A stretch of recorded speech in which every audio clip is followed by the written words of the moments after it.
In 1997, one of the most notorious robberies in American history took place, the Dunbar Armored Robbery. This daring heist stunned the nation and left everyone wondering how such an audacious plan could unfold. The Dunbar Armored Robbery showcased a level of intelligence, strategy, and intricate planning usually reserved for Hollywood movies. In this video, we will explore the key details of the heist, providing a comprehensible account of the events surrounding this dramatic crime.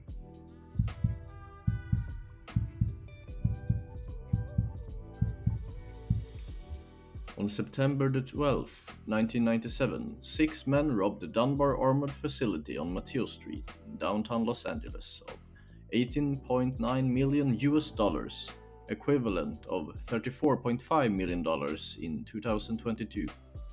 The robbery was orchestrated by Alan Pace III of Compton, with childhood friends Eric Damon Boyd, Eugene Lamar Hill Jr., Freddie Lynn McCrary Jr., Terry Wayne Brown Sr., and Thomas Lee Johnson.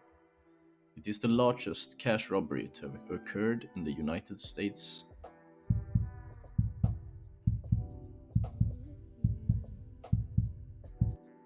The robbery was masterminded by Alan Pace III, who worked for Dunbar as regional safety inspector.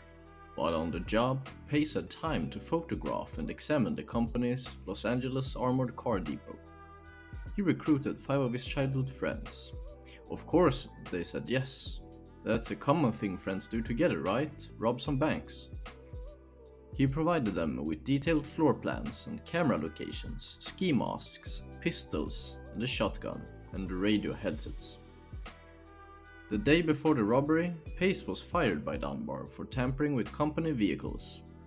On the night of Friday, September 12, 1997, the group of 6 assembled at a house party to establish an alibi. Before leaving, where Pace used his keys to gain admittance to the facility. Pace had timed the security cameras and determined how they could be avoided. Once inside, they waited within the staff cafeteria, ambushing the guards one by one as they took their lunch breaks at approximately 12:30 a.m.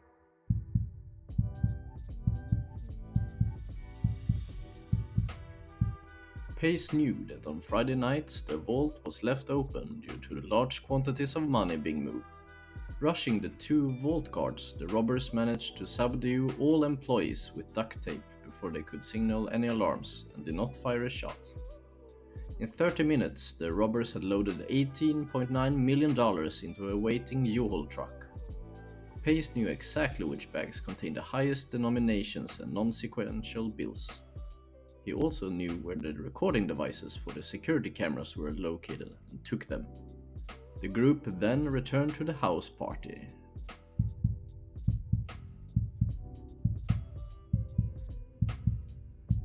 The police immediately realized it was an inside job and closely examined Pace due to his recent firing, but could find nothing.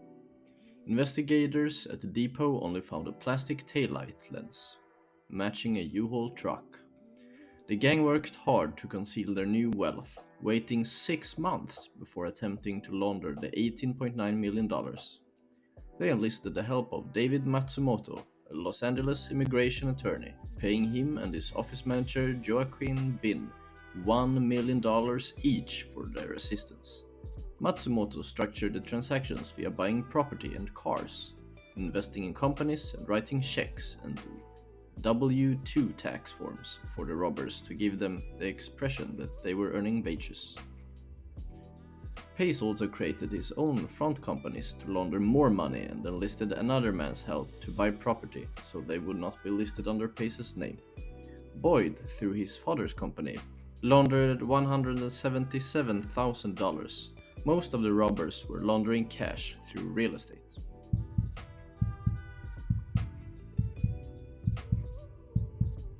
While the group left almost no evidence, Hill made a critical error 2 years later when he accidentally gave a real estate broker a stack of cash bound together with the original branded currency straps. The broker contacted the police. Detectives noticed Hill had rented a U-Haul on the day of the robbery. Arrested, Hill soon confessed and named all co-conspirators.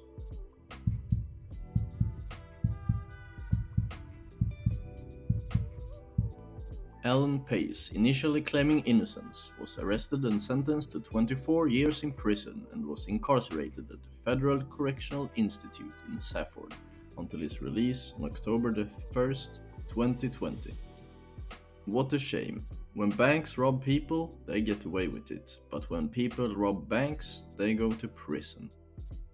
Another collaborator, Boyd, was sentenced to 17 years due to his use of a gun and a prior criminal record.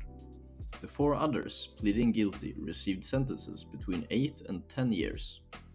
Matsumoto was also implicated, resigning from the state bar. He and Bin were indicted on 71 counts related to money laundering and was sentenced to 2.5 years. Less than a third, $5 million of the money was ever recovered, with some $13.9 million still unaccounted for to this day.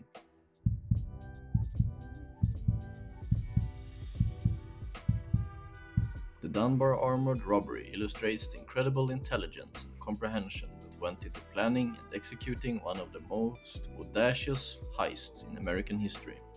The meticulous planning, execution, and subsequent capture of the robbers showcased a level of sophisticated criminal activity that captivated the nation. This daring crime serves as a reminder that intelligence, when used for criminal purposes, must be met with an unwavering commitment to pursuing justice and upholding the law. Thanks for watching, and we hope that your curious mind has become a little more fed.